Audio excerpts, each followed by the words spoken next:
Welcome to the Tech Guys Who Invest podcast, where each week you will learn how to invest wisely and safely. On this show, you'll hear about lessons Adam and Kevin are learning on their investor journey, as well as insights from industry experts. Our vision is to educate, entertain, and bring tons of value to you. Welcome to our show. Hey, everybody. Welcome to Tech Guys Who Invest. We're super excited to have Matt Dunn from Right Move Properties on the show. Matt, welcome to the show. Thank you so much. I really appreciate it. Looking forward to this. We're looking forward to hearing all about the vehicle in your background, which we'll get to later in this conversation. But investing for cash flow, to my understanding, is what really gave you the ability and the choice to be able to do something like that and exit the rat race. Just share with our listeners how you were able to do that. Yeah, absolutely. It starts back in 2016. Basically, I discovered a movement called the FIRE movement. I think you've had some guests on the show before which have talked to that topic in the past. But basically, we were planning on using aggressive saving for about 7 to 10 years to basically get to enough savings within our brokerage accounts and retirement accounts to have those dividends pay for our expenses. We did that for like a year, and I'm like, this is going to take forever, probably like 10, 12 years. So there was actually a few people within that community that were real estate investors, rental property specifically. So basically I tuned into that to figure out, is that something that I could, kind of educate myself on. I was a little bit intimidated at first, to be honest, on the cap rates, and I didn't really understand all the terminology. But long story short, I decided to give it another listen. And this was back in late 2016, and actually purchased my first full unit through a residential agent who was a friend of mine who I purchased my primary through. And we closed on that in April of 17. And that was my first kind of step into multifamily rentals. Man, so Matt, at the time, you were working a W-2 job, right? Exactly. Yep. I was working as an after-sales area manager for an exotic car company. So lots of travel, lots of hotels. Yeah, nice. I think a lot of people who listen to the show are kind of in that same boat where they have a W-2. They're looking at getting into investing and what that can do for them. So, hearing a story like this where you're able in just a few years to go from that position to traveling in an RV is full time. Exactly. It's pretty cool.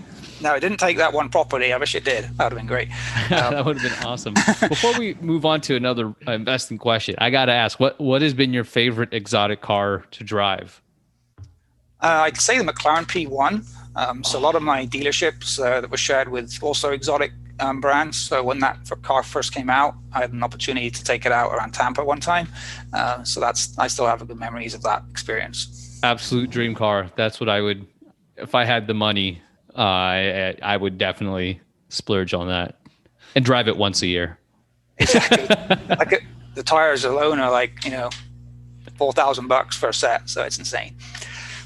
So Matt, I want to follow up with you. So you're working a W-2, you start aggressively saving and learning how to save, and then you buy a small multifamily property that starts generating some cash flow, right?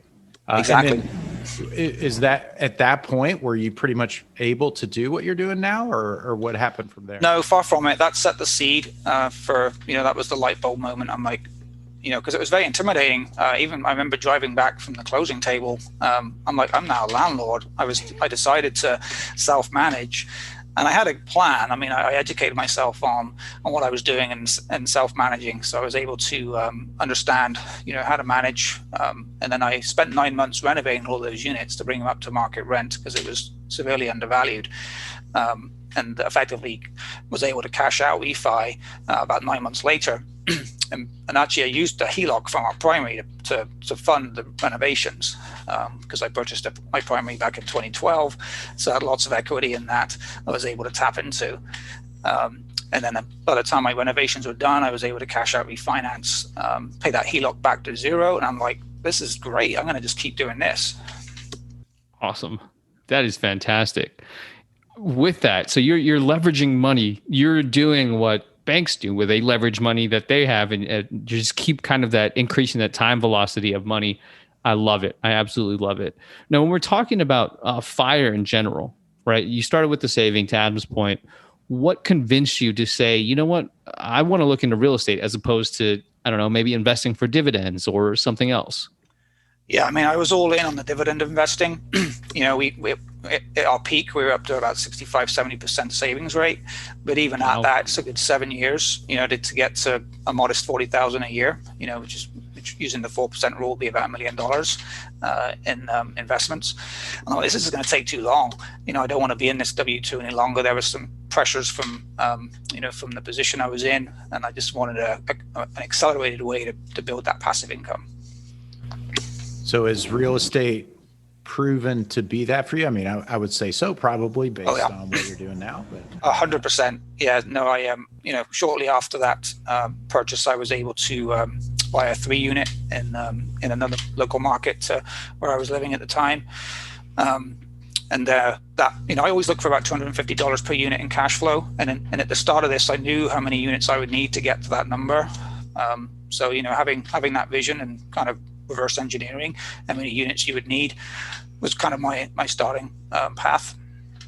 Yeah, awesome. Working backwards. That's awesome.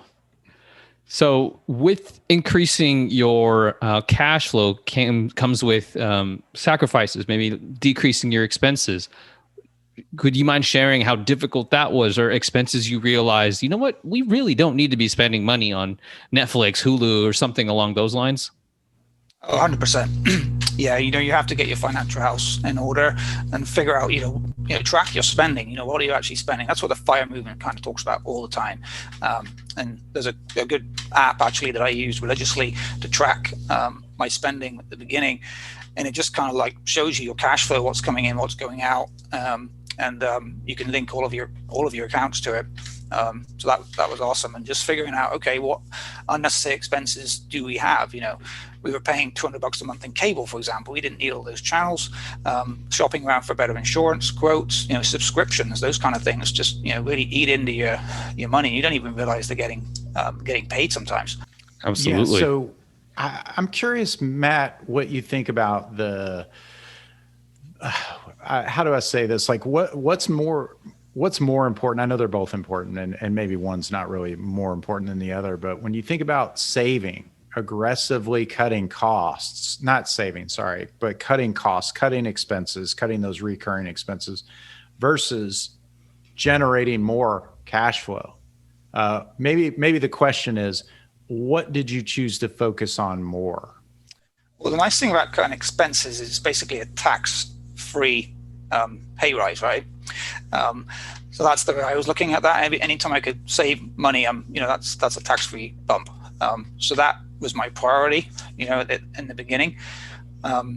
So that was, that for me was where we started, and that's kind of where a lot of education stemmed from. And also not having bad debt is huge. We've always been ones to have everything paid for, so all of our vehicles were paid for. So we had good debt, we had mortgages, but all of those properties are rentals.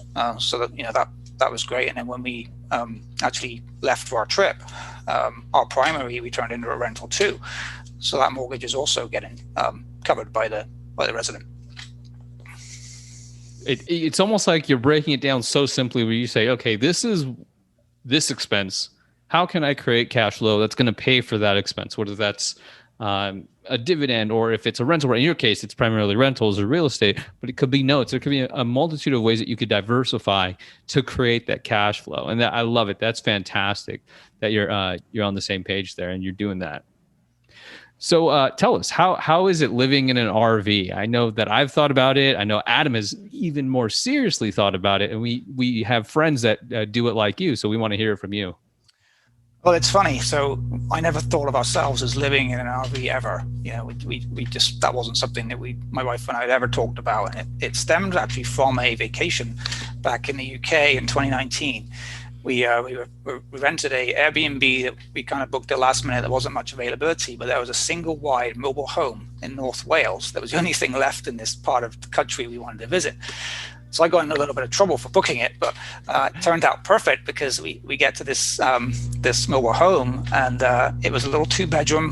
I think it was like a 12 by 25 or something, and we were like had 2 bedrooms. You know, a little bedroom for the kids, bedroom for us. You know, a good sized kitchen and living area. And we were in it for a couple of nights, and it was like, you know what, we could actually live in one of these and like really save a ton of money. And it kind of set up a bit of a C for us. So, you know, fast forward a couple of years, and you know, things kind of accelerated in terms of my, you know, the cash flow. I wasn't expecting to have enough cash flow until 2021, but we pulled the plug a year early. Decided we'd do, you know, an RV trip. COVID was really the big factor for that too. You know, we did, you know, just getting out from our own 4 walls was something we wanted to do. And, you know, as we all know, that RV sales and that the lifestyle has just exploded in the last 12 months. So in terms of what it's been like, I mean, honestly, the first 2 months kind of felt like a vacation. You know, I've been in a job ever since I left university, and you know, never taken a large sabbatical or anything like that. So it kind of felt like I was still on vacation for a couple of months. And then after that sort of 2.5 months, I'm like, you know what, I kind of need to get some focus and get some direction for the business. You know, obviously I was still maintaining my portfolio, but I wanted to grow and, you know, do more things. So I ended up joining a mentorship program in December 2020. So I have a coach and I have some direction, which has been super helpful. And then in terms of the actual RV experience, you have to be kind of handy. RVs are not designed to be lived in full time, even the $300,000 ones. Stuff always breaks, and you have to be kind of handy. If you're not handy, you're going to end up having that RV in the repair shop, and those guys can take a while to get them fixed. And if you're living in it, that can be a little bit difficult. So fortunately, being an auto mechanic from many moons ago, I can repair most stuff. So I have, you know, that ability, which is super helpful. We also appreciate water and electric conservation a lot more than we ever thought of before.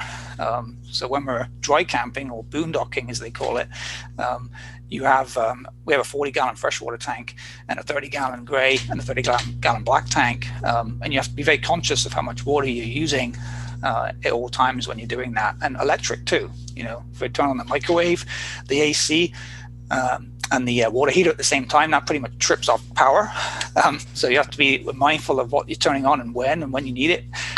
So yeah. Man, I love it. Yeah, it's like a so mindfulness exercise is what it sounds like. Right? All these little things that you've never thought about in a certain way, or, you know, little things you learn or pay attention to from a different context about life, like just the day to day. It's very interesting. Matt, what do you love most about it? I would say arriving at new places, exploring. So we have 2 young daughters, they're 5 and 3. And so we love to hike. We have mountain bikes with kid seats on the back. So we'll go explore new areas on the bikes. If we're in a kind of a cool town with a good trail system, we'll often kind of jog with a stroller and explore local parks and playgrounds. And it's actually neat because when we go to playgrounds, that is the best way to actually get good intel for local tips, is meeting other parents. Nice. So, yeah.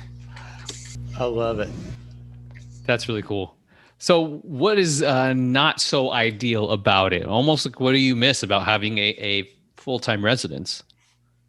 I guess I feel like I would have had a lot more spare time than I do. You hear this, I know, when people retire, but I figured, yeah, I'll have loads of spare time to work on like the business, and you still have to be super disciplined, you know, because it's a bit of a challenge, because you want to kind of, you know, check out new places because you may not ever be there again, but you also need to get stuff done as well. So it's, you know, you've got to be very disciplined with your time. Honestly, you know, we do miss, you know, just having a routine, you know, when you're moving so much, because, you know, we've done 18 states, 16 national parks. Actually, it was a year yesterday we left. So it's, you know, it's been a long time, and, you know, honestly, you know, this was never something we planned on doing indefinitely. And we're actually looking to we'll be back into a regular home probably by the end of this year.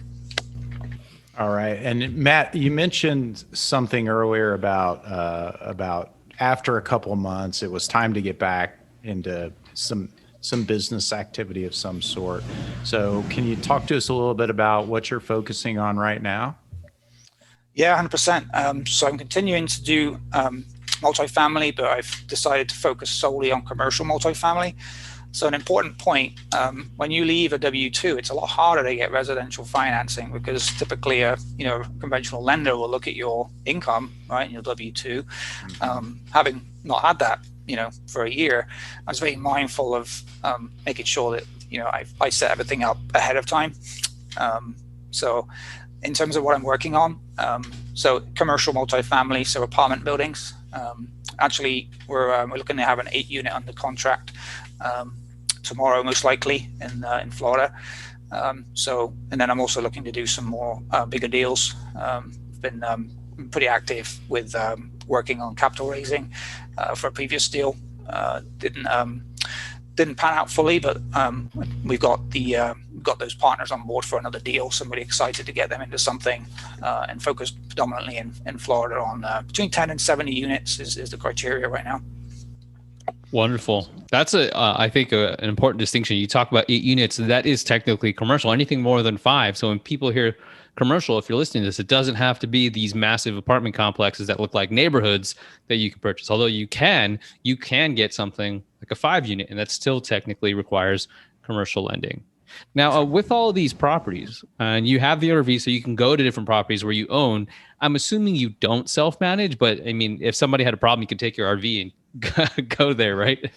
Exactly. Yeah, we could do that. In fact, I've been doing some interesting, like just observations in different cities we've been visiting, just to see if it was a town I may be interested in investing in the future. So I have been making notes on different places that I've found interest in. On Boise, Idaho being a case in point, that's got phenomenal rental potential. So if anyone wanted to invest there, I'd have a lot of comfort with that market. So anywhere we've spent a month is usually when I can get more work done and I get a good feel for that town. So I'll typically start looking at potential of that market. So when you say as you're driving, you're observing stuff, what is it that you're looking for? And you don't have to give the secret sauce, but maybe just an idea that people can say, you know what, maybe I should have kind of opened my eyes to that as well. Yeah, I typically look for, so I guess there's a few things. So in terms of when we're actually driving physically, because I do a lot of my kind of research on behind a computer as well. But I'll look for, the types of businesses that are in the area. I love to see, Panera Bread, Starbucks, Chipotle, those kind of chain restaurants, parks, lots of green space, good public transport.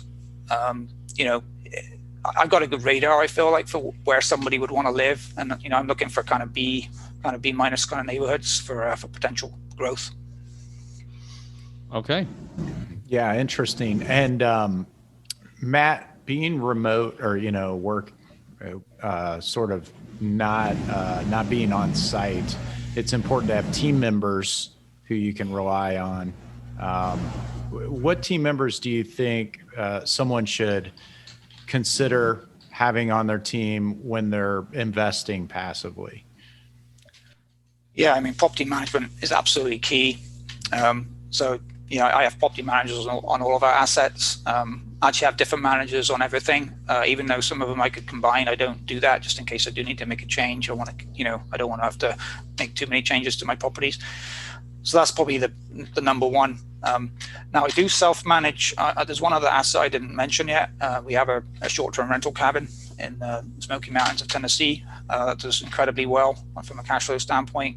And I do self-manage that, but that is very doable with all the automation that exists today. But for my long-term stuff, it's important to keep a key PM. They're the ones that have your maintenance, kind of requests to hand. And they're the ones ultimately, deciding upon your residence. So that's a huge team member. Perfect. So how do you recommend people find these team members? Is it as easy as Googling them and then doing a cold outreach? Do you do it through networking? What have you found to be the most successful? Referrals would be, my number one. That's going to carry the most weight. who else is using them, if they got good things to say. I'm actually looking for one right now for this property that I just mentioned, because that's the market I'm not currently located in. So I will be physically meeting them. I'll have them, meet them at the asset. I'll get their opinion on what they would do with the property. I'd like to know, how they screen their residents, what their criteria is. What do they do above and beyond, and also do some mystery shopping as well. I think that's important. Just kind of do an inquiry like you're a resident, and actually kind of see how they respond, how quick they are they up to the times with technology. Can you do an online application? Are the photographs good? There's a lot of different things you can do remotely to check that stuff. So Matt, if someone's listening and they've been thinking about how they can position themselves to escape the rat race, what advice might you give them to start out, get themselves in a position where one day they could do something like what you've done? Yeah, first things would be to get your financial house in order. Figure out really what your core monthly expenses are, and you got to track what you're spending. So once you know what that is, then eliminate as much liability debt as possible. And then set yourself up, because I'll give you an example. So we actually we opened up a HELOC just a couple of months before I left my W-2, because I knew it'd be very difficult to get that once I was no longer employed. So getting yourself set up like that is critical. Don't procrastinate though. Once you've figured out your number, and if you've got that number, then then do it. I think a lot of people feel a little bit trapped by the comfort of being an employee, whether it be that retirement 401k match, or the health insurance, or perhaps they're working towards a promotion and they get it and then they feel like kind of trapped with that extra work pressure. So don't put it off. I don't regret for a second the decision that we made, and that's the best thing I've done. That's cool to hear. Getting your financial house in order is huge, because like you said, it's almost like having a leaky faucet somewhere in the house, right? You're just like, where is it? And I love that there seems to be a lot of carryover between RV life and trying to become financially free, because you are cognizant of every action, of every spend. Like you mentioned, how much energy are you really using? So that's I love that parallel between the two aspects. So if somebody has a W-2 and they want to start learning about how to get their financial house in order, what to look for, what resources would you recommend to them? So number one thing is tracking your budget. So there's a number of good apps. Personal Capital is one I personally use a lot. That one allows you to link all of your accounts to it. You can see what's going out, what's going in.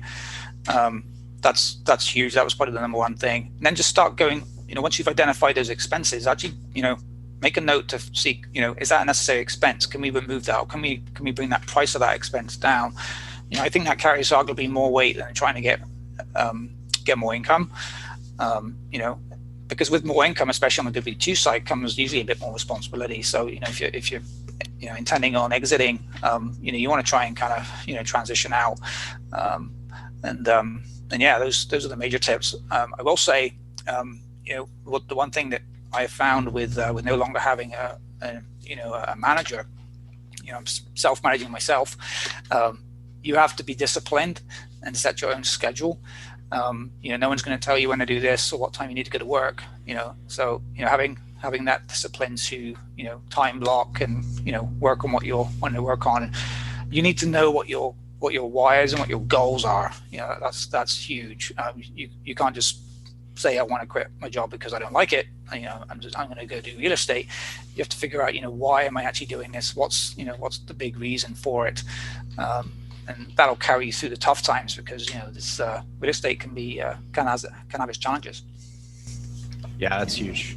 I think that's really solid advice. People have this romantic idea in their head of quitting their job, and then if they don't have those goals, and if they're not prepared to be disciplined about that structure of their day, then they're probably going to be unhappy.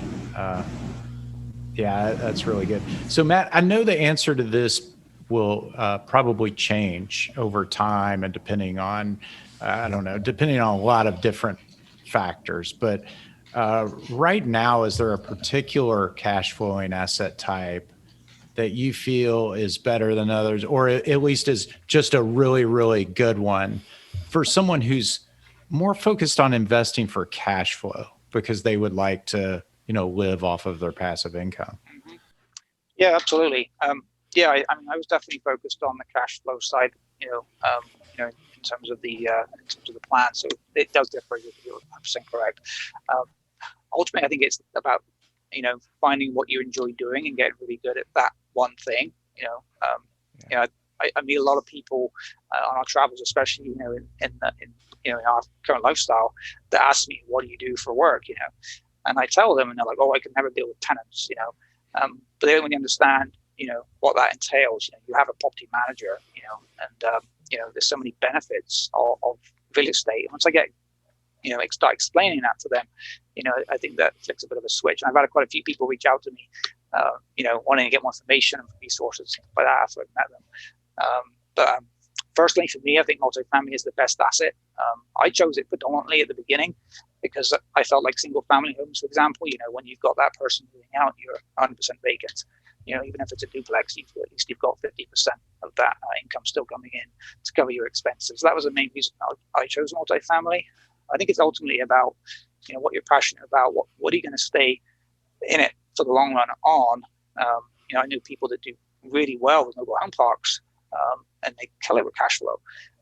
So it's about, finding an asset class and sticking with it. It's very easy in real estate to get overwhelmed with all the different strategies.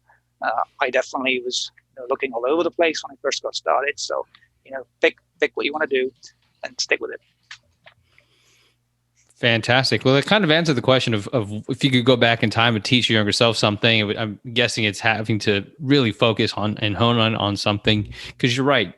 If you listen to this podcast, you listen to a dozen other podcasts, you'll find somebody making money in some niche, and you could jump from each of those things. And then a year later, you're like, I never took enough action to make money in anything. So I love that piece of advice. So as a Tech Guys Who Invest, we wouldn't be the Tech Guys Who Invest if we didn't ask you a tech-related question. But we're going to do it a little bit differently. I'm thinking with regards to the RV, what's a piece of technology that you wish an RV had that you're currently missing? Actually, I didn't prepare for this question, but I have it instantly comes to mind. So it would be a leveling system. That is the worst thing I have to do whenever I get to an RV park.